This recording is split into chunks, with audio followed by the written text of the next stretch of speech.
ಈಗ ಧರ್ಮಸ್ಥಳ ಚಲೋ ಆಯಿತು.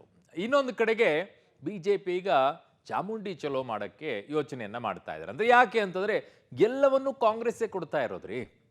ಅವತ್ತು ಬಿಜೆಪಿ ಕಾಂಗ್ರೆಸ್ನ ಕೈಯಲ್ಲಿ ಕೊಡ್ತು, ತೊಗೊಂಡು ಹೊಡೀರಿ ನನಗೆ ಅಂತ ಓಡಿಸ್ಕೊಳ್ತು. 65ಕ್ಕೆ ಬಂದು ಟುಪುಕ್ ಅಂತ ಬಿದ್ದೋಯ್ತು. ಈಗ ಕಾಂಗ್ರೆಸ್ನವ್ರು ಹೆಂಗಂದ್ರೆ ತಗೊಳ್ಳಿ ನಂಗೆ ಹೊಡೀರಿ ಅಂತ ಹೇಳಿ. ಯಾಕೆ ಅಂತಂದ್ರೆ ಎಲ್ಲ ವಿಚಾರನ್ನ ಎತ್ತಿ ಕೊಡ್ತಾ ಇದ್ದಾರೆ. ಬಟ್ ಅದನ್ನ ಯೂಸ್ ಮಾಡೋ ರೀತಿ ಬಿಜೆಪಿಗೆ ಗೊತ್ತಿಲ್ಲ. ಈಗೇನೋ ಒಂದು ಮಾಡ್ತಾ ಇದ್ದಾರೆ, ಅದು ಧರ್ಮಸ್ಥಳ, ಅದು ಕೊನೆಯ ಟೈಮಲ್ಲಿ ಎಂಡಲ್ಲಿ ಬಂದು. ಇನ್ನೊಂದು ಕಡೆಗೆ ಚಾಮುಂಡಿ ಚಲೋ ಅಂತ ಮಾಡ್ತಾ ಇದ್ದಾರಂತೆ. ಎಲ್ಲ ತಡವಾಗಿ ಆದ ನಂತರ ಏನು ಮಾಡ್ತಾರಂತೆ ನೋಡಿ ಸ್ಟೋರಿಯನ್ನ. ಮತ್ತೊಂದು ಧರ್ಮಾಸ್ತ್ರಕ್ಕೆ ಕೇಸರಿ ಪಡೆ ಸಜ್ಜು. ಚಾಮುಂಡಿ ಬೆಟ್ಟ ಹಿಂದೂಗಳದ್ದಲ್ಲ ಎಂದ ಡಿಕೆಗೆ ಟಕ್ಕರ್. ಚಾಮುಂಡಿ ಚಲೋಗೆ ಬ್ಲೂ ಪ್ರಿಂಟ್ ಸಿದ್ಧತೆ. ಚಾಮುಂಡಿ ಬೆಟ್ಟ, ಚಾಮುಂಡಿ ದೇವರು ಎಲ್ಲಾ ಧರ್ಮದವ್ರಿಗೂ ಇದೆ, ಹಿಂದೂಗಳ ಆಸ್ತಿ ಏನಲ್ಲ. ಎಲ್ಲ ಸಮಾಜದವರು ಚಾಮುಂಡಿ ಬೆಟ್ಟಕ್ಕೆ ಹೋಗ್ತಾರೆ, ದೇವರಿಗೆ ಪ್ರಾರ್ಥನೆ ಮಾಡ್ತಾರೆ, ಅವ್ರ ನಂಬಿಕೆ. ನಾವು ಇದಕ್ಕೆ ಹೋಗ್ತೀವಪ್ಪ, ಮಸೀದಿಗಳಿಗೆ ಹೋಗ್ತೀವಿ, ಚರ್ಚ್ಗಳಿಗೆ ಹೋಗ್ತೀವಿ, ನಮ್ಮ ಬಸ್ಸಿಗಳಿಗೆ ಹೋಗ್ತೀವಿ, ಜೈನ್ ಟೆಂಪಲ್ಗೆ ಹೋಗ್ತೀವಿ, ಗುರುದ್ವಾರಾಗೆ ಹೋಗ್ತೀವಿ. ಏನು ಗುರುದ್ವಾರಕ್ಕೆ ನಮ್ಮ ಹೋಗೋದೇನೋ ತಪ್ಪಿಸ್ಬಿಡಕ್ಕಾಗ್ತದೆ? ಯಾರು ನಿಲ್ಸಿದಾರ? ಹಿಂದೂ ಟೆಂಪಲ್ಗೆ ಅವ್ರು ಬರೋದಕ್ಕೆ ಏನಾದ್ರು ನಾವು ತಪ್ಪಿಸಿದೀವ? ಏನಿಲ್ವಲ್ಲ. ಯಾರು ಬೇಕಾದ್ರೂ ಹೋಗ್ಬೋದು, ಯಾರು ಮಾಡ್ಬಾರ್ದು. ಈಗ ಎಷ್ಟೋ ಜನ ಹಿಂದೂಗಳು ಮುಸ್ಲಿಂ ಆಗಿ ಕನ್ವರ್ಟ್ ಆಗಿಲ್ವಾ? ಅವ್ರ ರೀಜನ್ಗಳು ತೆಗೆದುಕೊಂಡಿಲ್ವಾ? ಕ್ರಿಶ್ಚಿಯನ್ನಿಟಿ ತೆಗೆದುಕೊಂಡಿಲ್ವಾ? ಕೆಲವರು ಹಿಂದೂಗಳ ರಿಲಿಜನ್ ಇವ್ರು ಮುಸ್ಲಿಮ್ಸ್ ಅವರು ಪ್ರಾಕ್ಟೀಸ್ ಮಾಡ್ತಾ ಇಲ್ವಾ? ಬೇಕಾದಷ್ಟು ಉದಾಹರಣೆಗಳಿದೆ. ಹೌದು, ಚಾಮುಂಡಿ ಬೆಟ್ಟ ಹಿಂದೂಗಳದ್ದಲ್ಲ ಎಂದಿದ್ದ ಡಿಸಿಎಂ ಡಿಕೆ ಶಿವಕುಮಾರ್ಗೆ ಟಕ್ಕರ್ ಕೊಡೋಕೆ ಬಿಜೆಪಿ ನಾಯಕರು ಮುಂದಾಗಿದ್ದಾರೆ.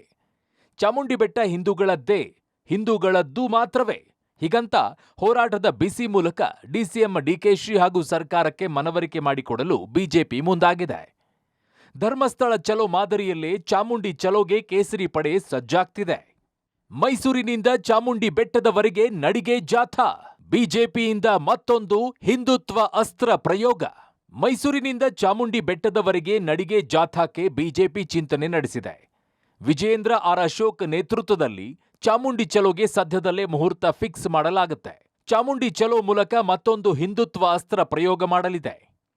ಧರ್ಮಸ್ಥಳ ಹೋರಾಟ ಜೊತೆಗೆ ಚಾಮುಂಡಿ ಹೋರಾಟ ಕೈಗೊಂಡು ಸರ್ಕಾರಕ್ಕೆ ಎದುರೇಟು ಕೊಡಲು ಕೇಸರಿ ಪಡೆ ಪಣ ತೊಟ್ಟಿದೆ. ಈಗ್ಯಾಕೆ ಚಾಮುಂಡೇಶ್ವರಿಯನ್ನ ನೀವು ಹಿಂದೂ ದೇವಸ್ಥಾನ ಅಲ್ಲ ಅಂತೇಳಿ ಓಲೈಕೆ ಮಾಡುವಂಥ, ಓಟಿನ ಓಲೈಕೆ ಮಾಡುವಂಥ ಕೆಲಸವನ್ನು ಮಾಡ್ತೀರಾ? ಇದು ಖಂಡನೀಯ. ಮುಂದೊಂದು ದಿನ ಇದು ಸರ್ಕಾರ ಏನಾದರೂ ಇದು ಹಿಂದೂ ದೇವಸ್ಥಾನ ಅಲ್ಲ ಅನ್ನೋದನ್ನು ಮತ್ತೆ ಹೇಳ್ತಾ ಹೋದರೆ, ಇಲ್ಲೂ ಕೂಡ ಯಾವ ರೀತಿ ಧರ್ಮಸ್ಥಳದ ಯಾತ್ರೆಯನ್ನು ನಾವು ಮಾಡ್ತಾ ಇದ್ದೀರೋ ಅದೇ ರೀತಿ ಚಾಮುಂಡೇಶ್ವರಿ ದೇವಸ್ಥಾನ ಚಲೋ ಅನ್ನೋ ಕಾರ್ಯಕ್ರಮನೂ ಕೂಡ ನಾವು ಮಾಡ್ತೀರಿ. ಇದು ಭಾರತೀಯ ಹಿಂದೂಗಳ ಒಂದು ಶ್ರದ್ಧಾ ಕೇಂದ್ರ ಪೀಠ. ಇದು ಈ ಪೀಠಕ್ಕೆ ಅಗೌರವ ಆದರೆ ಯಾವುದೇ ಕಾರಣಕ್ಕೂ ಹಿಂದೂಗಳು ಸಹಿಸಲ್ಲ. ಬಿಜೆಪಿಯ ಚಾಮುಂಡಿ ಚಲೋ ಬಗ್ಗೆ ಮೈಸೂರಿನಲ್ಲಿ ಸಿಎಂ ಸಿದ್ದರಾಮಯ್ಯ ಪ್ರತಿಕ್ರಿಯಿಸಿದ್ದಾರೆ. ಚಾಮುಂಡಿ ಬೆಟ್ಟ ಹಿಂದೂಗಳ ಆಸ್ತಿನೇ ಇರಬಹುದು. ಈಗ ವಿಚಾರ ಇರುವುದು ದಸರಾ ಬಗ್ಗೆ. ಚಾಮುಂಡಿ ಬೆಟ್ಟದ್ದು ಅಲ್ಲ. ಡಿಕೆಶಿ ಹೇಳಿದ್ದು ನನಗೆ ಗೊತ್ತಿಲ್ಲ. ದಸರಾ ವಿಚಾರ ಬಗ್ಗೆ ಮಾತ್ರ ಈಗ ಚರ್ಚೆಯಲ್ಲಿ ಇದೆ. ಚಾಮುಂಡಿ ಬೆಟ್ಟದ್ದು ಅಲ್ಲ ಅಂತ ಸಿಎಂ ಹೇಳಿದ್ರು. ಇನ್ನು ಹಿಂದುತ್ವ ಗಟ್ಟಿಯಾಗುತ್ತೆ ಅಂತ ಬಿಜೆಪಿ ಈ ಯಾತ್ರೆಗಳ ಪ್ಲಾನ್ ಮಾಡುತ್ತಿದೆ. ಇದರಿಂದ ಹಿಂದುತ್ವ ಗಟ್ಟಿಯಾಗಲ್ಲ ಅಂತ ಸಿಎಂ ಟಾಂಗ್ ಕೊಟ್ರು. ಹಿಂದೂಗಳ ಆಸ್ತಿ ಮುಸಲ್ಮಾನರ ಆಸ್ತಿ ಅಂತ ಹೇಳಕ್ ಹೋಗಲ್ಲ, ಅದು ಹಿಂದೂಗಳ ಆಸ್ತಿನೇ ಇರ್ಬೋದು. ದಸರಾ ಅನ್ನೋದು ನಾಡಹಬ್ಬ ಅಲ್ವಾ?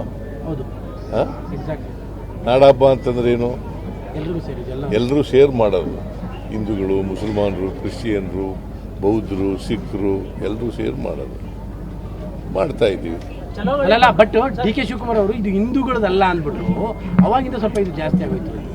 ನನಗೆ ಗೊತ್ತಿಲ್ಲ, ಸೇರಿದ್ದಲ್ಲ ಅಂದಿದ್ದ. ಇದು ದಸರಾ ಹಿಂದೂಗಳಿಗೆ ಸೇರುತ್ತಲ್ಲ. ಚಾಮುಂಡಿ ಬೆಟ್ಟ ಅವರು ಚಾಮುಂಡಿ ಬೆಟ್ಟ ಹೇಳಿದ್ದು, ಚಾಮುಂಡಿ ಬೆಟ್ಟ ಹಿಂದೂಗಳದ್ದಲ್ಲ ಅಂತ, ಹಿಂದೂಗಳ ಆಸ್ತಿ ಅಲ್ಲ ಅಂತ. ನೋಡಿ, ಇದು ದಸರಾ ಮಾಡೋದು ನಾವು, ಚಾಮುಂಡಿ ಬೆಟ್ಟ ಅಲ್ಲ ವಿಷಯ. ಇಶ್ಯೂ ಇರೋದು ದಸರಾ. ಚಾಮುಂಡಿ ಚಲೋ ಹಿನ್ನೆಲೆಯಲ್ಲಿ ಈಗಾಗಲೇ ವಿಪಕ್ಷ ನಾಯಕ ಆರ್ ಅಶೋಕ್ ಮೈಸೂರಿಗೆ ತೆರಳಿ ಒಂದು ಸುತ್ತಿನ ಪರಿಶೀಲನಾ ಮತ್ತು ಸಭೆಯನ್ನ ನಡೆಸಿದ್ದಾರೆ.